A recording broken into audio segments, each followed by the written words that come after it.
सलाम आदाब। मैं हूं आपका दोस्त जाहिद। आप देख रहे हैं डेली हिंद। जिस दिन से असदुद्दीन ओवैसी की पार्टी बिहार में चुनाव जीती है, जो कांग्रेस हैं उनके अंदर खलबली सी मची हुई है। कांग्रेस के जो उम्मीदवार है हारने के बाद इतनी फजीयत नहीं हुई होगी जितनी फजीयत अब हो रही है। आपको पता है कि कांग्रेस के जो विधायक है विधायक दल की बैठक में आपस में ही लड़ पड़े थे। इससे पहले खबर आ रही थी कि जो कांग्रेस के विधायक है वो बिकने की तैयारी कर रहे हैं। वहीं पे जो है विधायक दल की बैठक में कांग्रेस के जो विधायक हैं वो आपस में लात घूसे लाठी डंडे सब जो है उसके अंदर चल गए। अब इतनी फजीयत हो रही है कांग्रेस के अंदर। वहीं पे जो है कांग्रेस किसी न किसी तरीके से जो असदुद्दीन ओवैसी को बदनाम करने की कोशिश में लगे हुए हैं। आइए हम जानने की कोशिश करते हैं कि आखिरकार कांग्रेस क्यों असदुद्दीन ओवैसी को बीजेपी का बी टीम घोषित करना चाहती है, इससे कांग्रेस को क्या फ़ायदा होगा। आइए हम इसके ऊपर जानते हैं। वीडियो अगर आपको अच्छी लगी तो इसे लाइक करके समर्थन ज़रूर दीजिएगा। देखिए, सबसे पहले हम बता देते हैं कि आप जिस भी स्टेट के अंदर चले जाइए, ये अभी इससे पहले दिल्ली में चुनाव हुआ है, इससे पहले जो है राजस्थान के अंदर चुनाव हुआ है, उसके बाद महाराष्ट्र में चुनाव हुआ है। जितने भी स्टेट है वहाँ पे वोट शेयर यानी वोट परसेंटेज अगर आप निकालते हैं तो जो भी जीते हुए पार्टी हैं उनके वोट शेयर लगाते हैं। आप मान लीजिए दिल्ली में रख लीजिए, दिल्ली में अगर वोट परसेंटेज निकालते हैं तो वो 50-50 का हो जाता है। यानी कि 50% वोट जो है केजरीवाल को गया और 50% वोट जो है क्या नाम है आपका बीजेपी का गया है। तो इससे क्या है कि कांग्रेस यहाँ पे क्यों बौखलाई हुई, हम आपको इसको विस्तार से बताते हैं। कांग्रेस के जो वोटर होते हैं वो ज़्यादातर मुस्लिम वोटर होते हैं। उसके बाद जो उनके कार्यकर्ता होते हैं वो जितना जो है वोट को समेट लेते हैं या वो किसी पार्टी के साथ जो है गठबंधन करते हैं, उनके जो अपने वोटर होते हैं वही वोट जो है कांग्रेस को जाती है। बाकी कांग्रेस का कोई वोट नहीं जाता है। बीजेपी का वोट जो है जो हिंदुत्व के नाम पे वोट देते हैं, जो हिंदू राष्ट्र बनाने के नाम पे वोट देते हैं, वो वोट जो है बीजेपी के जाती है। तो वो 50% जो है वोट यहाँ पे बट जाते हैं। उसको जो है कांग्रेस को उम्मीद सिर्फ मुसलमानों के है। अगर मुसलमान भी अलग हो जाता है, जैसे जो हिंदुत्व के जो सोच रखने वाले हैं वो तो सारे बीजेपी की तरफ चले गए, जो हिंदू राष्ट्र बनाना चाहते हैं वो तो चले गए बीजेपी के साथ में। आप देख लीजिए किसी भी स्टेट का 50% जो है बीजेपी के सपोर्ट में है, तो बाकी 50% में जो और भी जिससे वो गठबंधन करती है कांग्रेस, उनके वोट हो गए। बाकी जो 50 में से जो आधे हो गए वो मुस्लिम वोट होते हैं। अगर वो आधे मुस्लिम वोट ओवैसी की तरफ चला जाता है तो फिर कांग्रेस का जो है पूरे हिंदुस्तान से जो है वजूद मिट जाएगा। फिर इसको कोई वोट देने वाला बचेगा ही नहीं। इनके जो कार्यकर्ता हैं, इनके जो विधायक है वो खुद ही अपने वोट डाल लेंगे, या उनके जो घर के वोट हैं वही वोट इनके निकल जाएंगे। तो ये भी जो है कांग्रेस के लिए काफ़ी होगी आने वाले वक्त में। तो कांग्रेस जो है इसी चीज़ से डरी हुई है कि किसी तरीके से ओवैसी को जो है रोका जाए। अगर हम ओवैसी को नहीं रोकते हैं तो फिर आगे जो है हम किसी भी स्टेट के अंदर हम चुनाव नहीं जीत पाएंगे, क्योंकि जो मुस्लिम वोटर हैं वो तो सारा का सारा ओवैसी की तरफ चला जाएगा। तो फिर हमें कौन वोट देगा।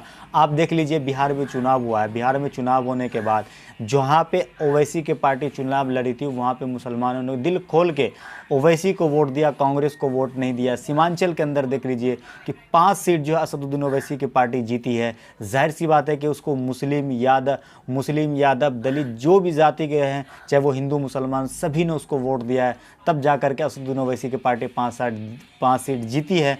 वहीं पे जो कांग्रेस और आरजेडी का गढ़ माना जाता था सीमांचल, वहाँ से जो है ये मुंह के पड़े गिरे हैं। तो यहाँ से इससे साफ पता चलता है कि अब जो मुसलमान हैं वो कांग्रेस को जो है नकार चुकी है। अब नहीं चाहते हैं मुसलमान, हिंदुस्तान के मुसलमान नहीं चाहते हैं कि हम कांग्रेस को, अब जिससे पहले हम ढो कर चल रहे थे, ले लेकर चल रहे थे, उस तरीके से अब हिंदुस्तान का मुसलमान कहीं से भी जो है नहीं चाहते कि हम कांग्रेस को अपना साथ लेकर के चलें।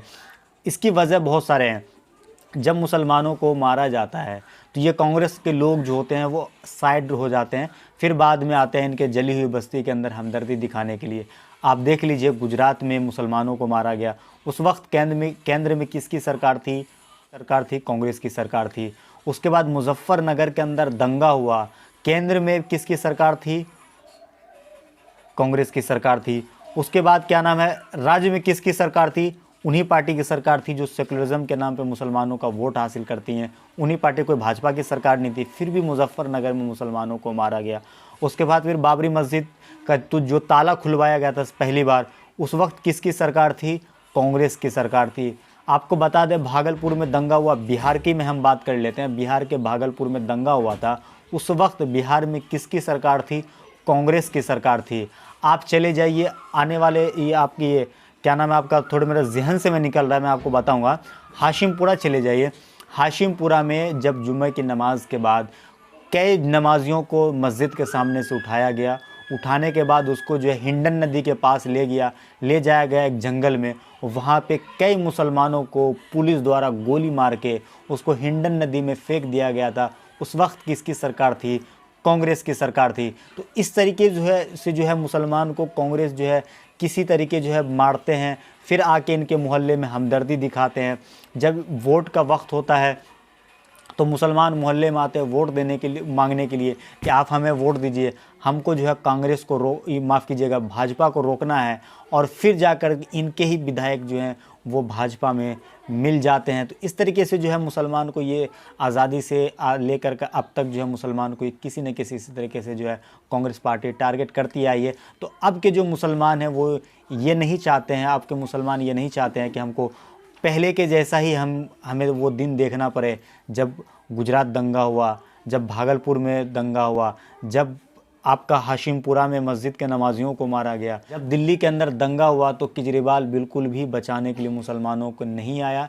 3 दिन लगातार मैं वहीं पे जहाँ दंगा हुआ था मैं उसी दंगे के बीच फंसा हुआ था। 3 दिन लगातार जो है मुसलमानों का घर जलाया गया था, मुसलमानों को मारा गया था।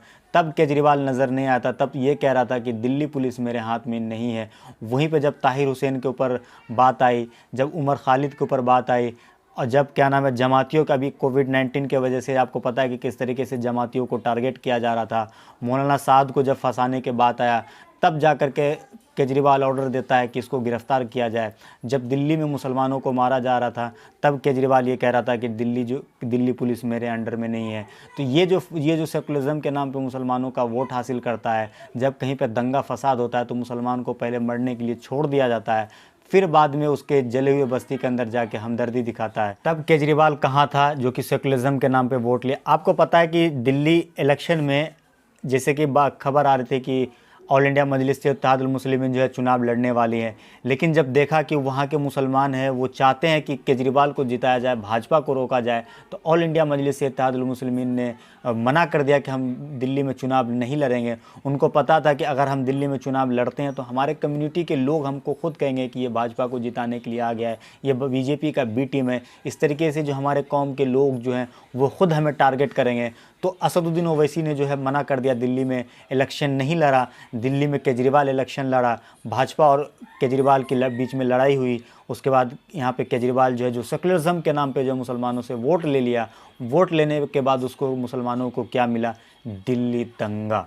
जी हाँ, वही दिल्ली दंगा जहाँ पे हमने अपने आँखों से देखा है कई ऐसे लोग को मार कर फेंक दिया जाता था। वहाँ पे किस तरीके से जो ये दंगाई है वो किस तरीके से हुड़दंग मचाया, किस तरीके से जो गरीबों का घर जलाया, गरीबों का दुकान जलाया जो कि 2 वक्त की रोज़ी रोटी कमाता था, किस तरीके से जो दाढ़ी वाले को पकड़ के मारा जाता था।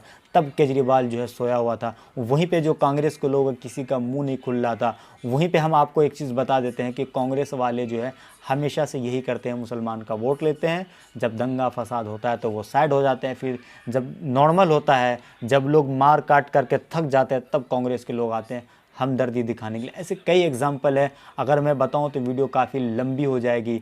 इसी वजह से जो है असदुद्दीन ओवैसी के पार्टी के लोग जो है चाहती है कि हम पूरे हिंदुस्तान के अंदर चुनाव लड़ें और जहां पे मुसलमान के साथ नाइंसाफ़ी हो वहां पर हम इंसाफ दिलाएं।